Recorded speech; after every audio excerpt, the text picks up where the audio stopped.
Hello, you've reached S.J. Thomason with Christian-Apologist.com.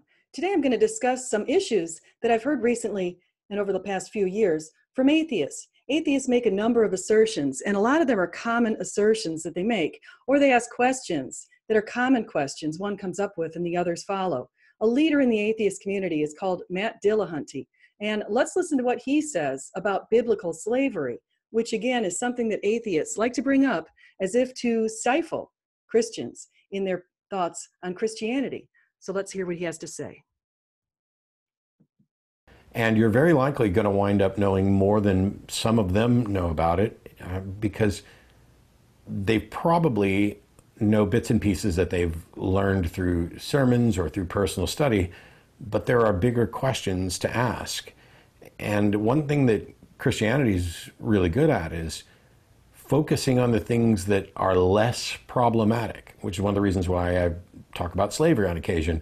I don't know that there's too many pastors that have preached from Exodus 21 and then are advocating that, yes, in fact, God is advocating for slavery, etc. Sam Harris is another popular atheist who likes to make the assertion that God expects us to own slaves. It is just an inconvenient fact that slavery is endorsed in the Bible. It's explicitly endorsed in the Old Testament, and it's certainly not repudiated in the New, right? And Jesus told slaves to serve their masters and to serve their Christian masters especially well. So there's no place in the Bible where you can get a truly compelling case against slavery, because the creator of the universe clearly expected slavery to be a human institution. Well, except for abolitionists finding enough inspiration in the Bible to use it as their main text. But they did that despite what's in the Bible. Well, I think that is, I don't want to, this shouldn't sound insulting because it's not meant as an insult. I think that from a religious point of view, that's a simplistic reading of the Bible's role in human affairs, meaning. As you heard, Sam Harris believes that God expects us to keep slaves, and Matt Dillahunty says that God advocates slavery in the Bible. God did not advocate slavery, nor did he expect that we own slaves. In contrast, God permitted slaves in the same way Jesus pointed out that God permitted divorce in Moses' time. Jesus noted that the people had hardened hearts. So though God detests divorce and only considers it acceptable in cases of sexual immorality, he permitted it during Moses' time. Slavery formed the financial foundation of societies in ancient times all over the globe. The form of slavery in the ancient Near East among Hebrews was often voluntary, where people who had debt would volunteer their services to others to pay off their debts in a contractual arrangement. It was often the gentler option of handling those who lost in war. Rather than slaughter the enemies in war, the winning warriors would take their enemies into their homes as servants. Atheists often try to equate servanthood in the Old Testament with antebellum slavery in the United States in recent times. They ignore the multiple translations of the word abed, which also include bondservant and servant in addition to slave. These comparisons are fallacious. Pastor Mike Winger has outlined some good responses for atheists who make the assertions that slavery in the Old Testament is equivalent to modern-day slavery in antebellum times. Unlike antebellum slavery, which was perpetuated by involuntary kidnappings of Africans in Africa, kidnapping was explicitly outlawed in the Old Testament, punishable by death, according to Exodus 21:16. People who seriously injured their slaves had to set them free as compensation, according to Exodus 21:26. People who intentionally killed their slaves were punished by death, Exodus 21:12 and 21:20. Slaves were given the same human rights as others, according to Exodus 21. All humans are God's image bearers, according to Genesis 1:26-27. Slaves were to be treated with compassion, according to Leviticus 19:33-34. When a foreigner resides among you in your land, do not mistreat them. The foreigner residing among you must be treated as your native born. Love them as yourself, for you were foreigners in Egypt.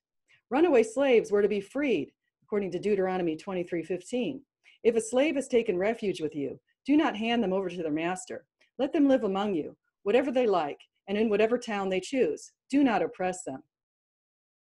When slaves were freed, they were to be given generous supplies, according to Deuteronomy 15:14. Quote, supply them liberally from your flock, your threshing floor, and your winepress. Give them as the Lord your God has blessed you. Quote from Paul Copan, although some claim that the runaway slave in Deuteronomy 23 isn't a foreigner but an Israelite, we have plenty of reason to reject that idea. For one thing, no mention of the word brother or neighbor is used. In addition, according to Leviticus 25, Israelites weren't allowed to enslave fellow Israelites. Also, the foreign fugitive slave could freely choose a place to live in Israel, in your midst, in one of your towns, it says. Unlike the rest of the Israelites, who had to stay put on the land allotted to clans. Compare this with Numbers or Joshua. Those who benefited weren't society's elite, but vulnerable, marginalized foreign persons in the midst of a completely different society, end quote. Biblical passages do distinguish between the treatment of Israelite and foreign abeds, translated again as slaves, bondservants, employees, or servants, with the former receiving better treatment. Yet no matter the status as an Israelite or not, all were to be treated as persons, not property, according to Exodus 21, 5-6. This treatment was unique within the laws governing people in the ancient Near East. For example, the Code of Hammurabi permitted masters to cut off the ears of slaves. Royal perpetrators of the law were not held accountable. Kidnapping slaves was not punishable by death, and physical abuse to slaves that resulted in death was not considered murder, according to Paul Copan. In contrast, the Old Testament often notes that God held royal perpetrators accountable. Reference 1 Kings 11:13, 2 Chronicles 26:19, and 2 Chronicles 33:10-11. Leviticus 19:15 states, "Do not pervert justice. Do not show partiality to the poor or favoritism to the great, but judge your neighbor fairly." These were the foundations to our democratic societies today. Leaders in Western societies are held accountable for their actions. Here's another quote from Paul Copan. An Israelite strapped for shekels, which is another word for money, might become an indentured servant to pay off his debt to a boss or employer, a don. Calling him a master is often way too strong a term, just as the term abed typically shouldn't be translated as slave. John Goldingay comments that there is nothing inherently lowly or undignified about being an abed. Indeed, it is an honorable, dignified term.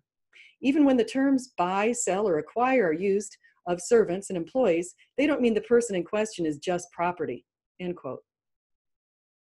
Here's another quote from Leviticus 25, 39-43. If any of your fellow Israelites become poor and sell themselves to you, do not make them work as slaves. They are to be treated as hired workers or temporary residents among you. They are to work for you until the year of Jubilee. Then their children are to be released, and they will go back to their own clans and to the property of their ancestors, because the Israelites are my servants, whom I brought out of Egypt. They must not be sold as slaves. Do not rule over them ruthlessly, but fear your God.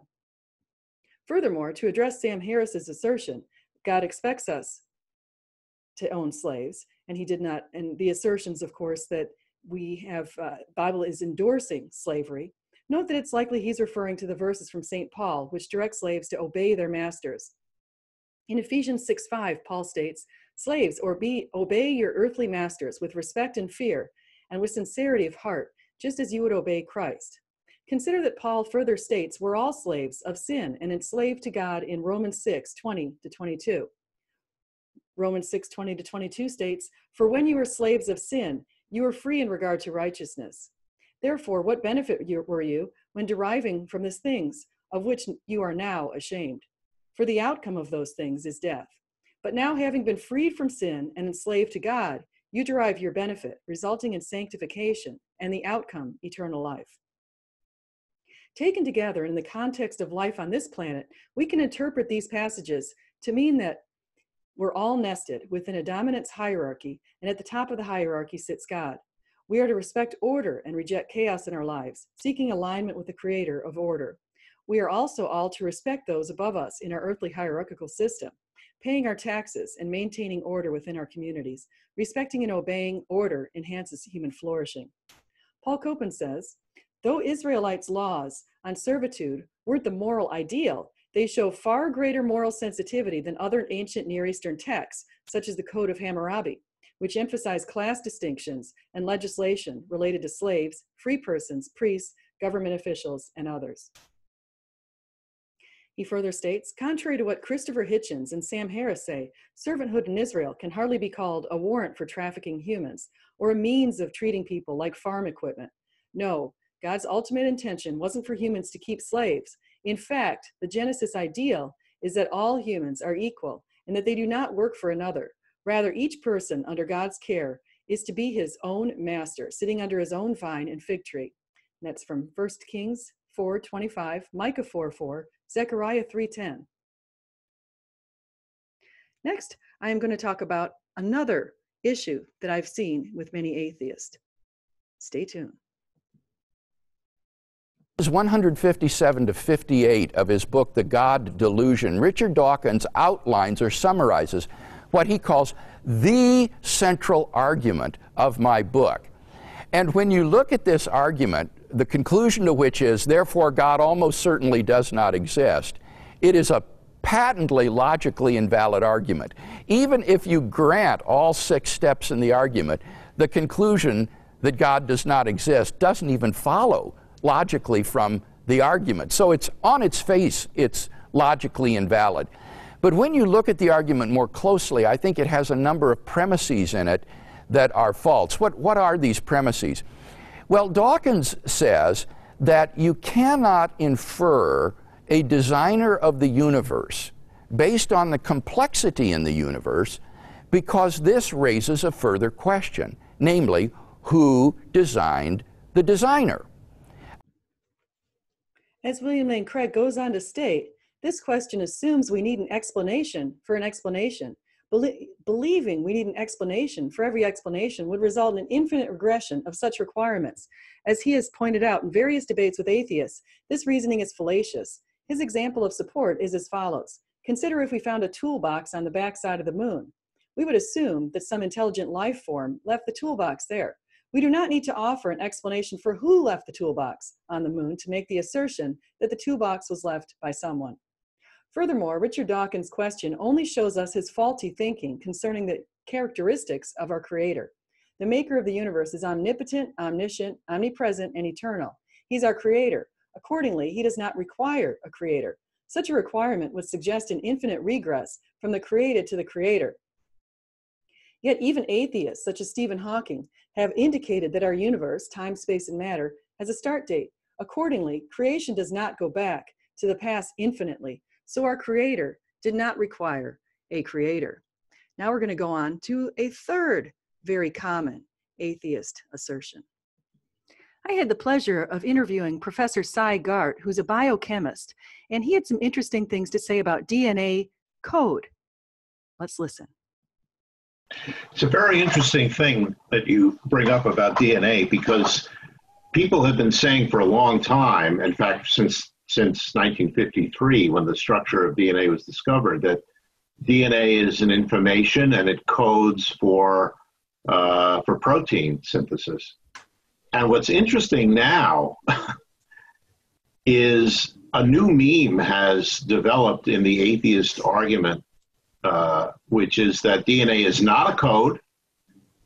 It's not the main source of information. It doesn't have information at all. It's only a molecule. This is all patent nonsense. It's contradicted by every textbook. I don't know whether they're going to start changing the textbooks, but this is a religious view that is nonsensical. There's no question that DNA is the first example of true information in the universe where one thing means something else. Okay, so the sequence of DNA bases is a chemical structure that means make this protein. And that's never occurred in the universe before, and it has never occurred in the universe after, except in life, which is based on that code.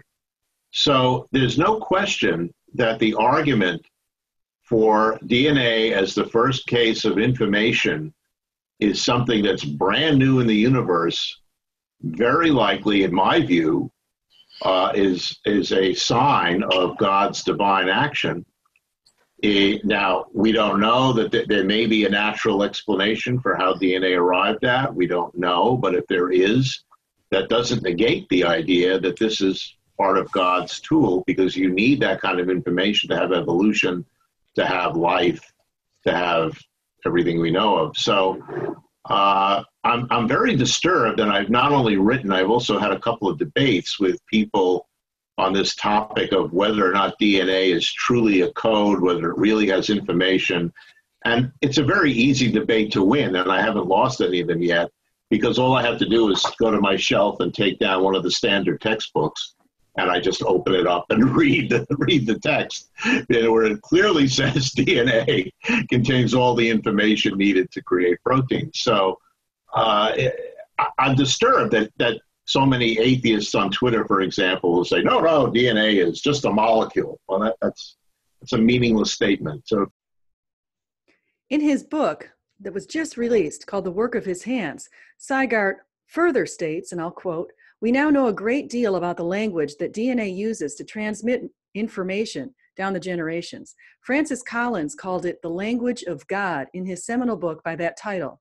The DNA language is a chemical language which is coded and read by other chemicals following the laws of chemistry and physics, but also the specific rules of biology." Another quote, "Among those rules embodied in the genetic code is the way the sequence of the bases in DNA is translated by the cell into the structures of proteins. Sometimes people confuse the genetic code with the gene or DNA sequence. The sequence is what distinguishes every organism from every other organism, and a gene is part of that sequence that is translated into a specific meaning for the organism. But all organisms use the same code, the same language or system that never changes. The code of life tells us that every three-letter sequence of bases in DNA signifies a specific amino acid in a protein. To bring these lofty ideas down to the layperson, consider this analogy, which is similar to one popularized by Oxford professor John Lennox.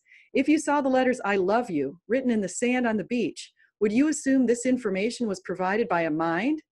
Or would you assume randomness? Similarly, our human genome has been mapped out, and we know that our DNA consists of 3.5 billion perfectly ordered letters of information.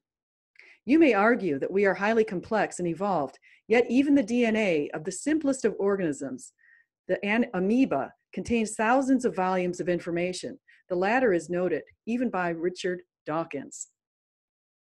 So I am now going to go on to yet another atheist common assertion, which is fallacious. Stay tuned. Now we're going to talk a little bit about the book of Genesis. Let's go. So this hammered out plate is put in between the water and is pulled up essentially to create this firmament that's over the flat Earth that we have. And of course in Genesis, Genesis 7 and 6 through 9 with the flood, you have the sluices, whatever you want to call them, the lattice work, whatever, of heaven that opens up and lets that water come back down. It's paralleled in the Enuma Elish with Tiamat's body. Anyway, sorry, I'm going on to quite a tangent. No, that's fine. No, that's what we. I love your tantrums, Dr. Gotch here. What day was the sun? Does it actually mention the day the sun was created? Which day it was on in here? Probably the fourth day. So you go in Genesis 14 through 18, and then 14 through 19. And then we have plants and vegetation before day 3. Yeah. Yeah, that doesn't really make any sense now, does it? So, well, getting back to sense perception, I think, Scott, we're talking about the beginning of the universe. Nobody was present at the creation, if you want. So the question is on the ordering of Genesis, the ordering of creation. It's something that atheists talk about quite frequently. They say that the sun came after the plants, but this is fallacious, actually. Astrophysicist Hugh Ross says, think of Genesis 1 as a highlight reel. Its countdown from 10 to 1 fits the pattern of showing one feat after another, each more spectacular than the previous, building anticipation for the amazing performance of all. The brief list of divine interventions by no means tells every detail of the creation story, and its brevity draws complaints from many readers. However, according to the book of Job, God's creation works are beyond human fathoming, measuring, or counting. And that's from one of his books on Genesis. One reason this assertion is fallacious is it fails to account for the frame of reference of the writer. Hugh Ross has pointed to this fallacy in several books while explaining why the point of view is key to establishing the position the Bible is asserting. Genesis 1:1-19 states as follows: "In the beginning, God created the heavens and the earth. Now the earth was formless and empty. Darkness was over the surface of the deep, and the Spirit of God was hovering over the waters. And God said, 'Let there be light,' and there was light. God saw the light was good, and he separated the light from the darkness. God called the light day, and the darkness he called night. And there was evening, and there was morning, the first day. And God said, 'Let there be a vault between the waters to separate water from water.' So God made the vault and separated the water under the vault from the water above it. And it was so. God called the vault sky. And there was evening, and there was morning, the second day. And God said, 'Let the water under the sky be gathered to one place, and let dry ground appear.' And it was so. God called the dry ground land, and the gathered waters he called seas. And God saw that it was good. Then God said, 'Let the land produce vegetation, seed-bearing plants and trees on the land that bear fruit with seed in it, according to their various kinds.' And it was so. The land produced vegetation, plants bearing seed according to their kinds, and trees bearing fruit with seed in it according to their kinds. And God saw that it was good. And there was evening, and there was morning, the third day.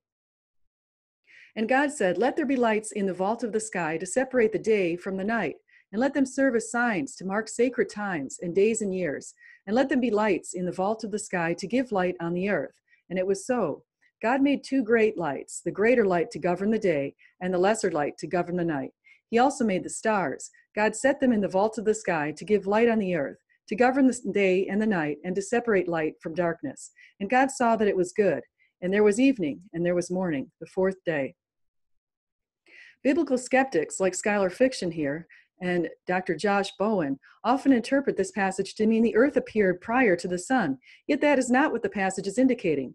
One must consider the viewpoint of the writer. Astronomers have discovered that when new planets with characteristics similar to the earth form, they are fully covered by dust and weightier materials.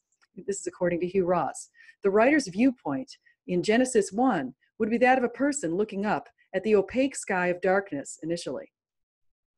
Hugh Ross says, "Light's appearance takes center stage on the first creation day, recalling Earth's initial condition of darkness, and that the frame of reference for this passage is Earth's surface. We can comprehend what happened on day one. Light penetrated Earth's dark shroud for the first time.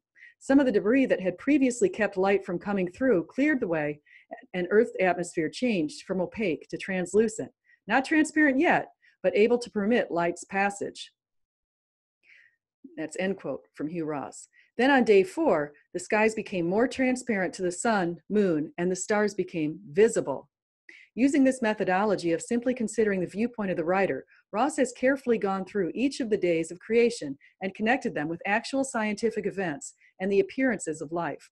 They marry quite well. Here's another quote concerning creation from Professor Garte.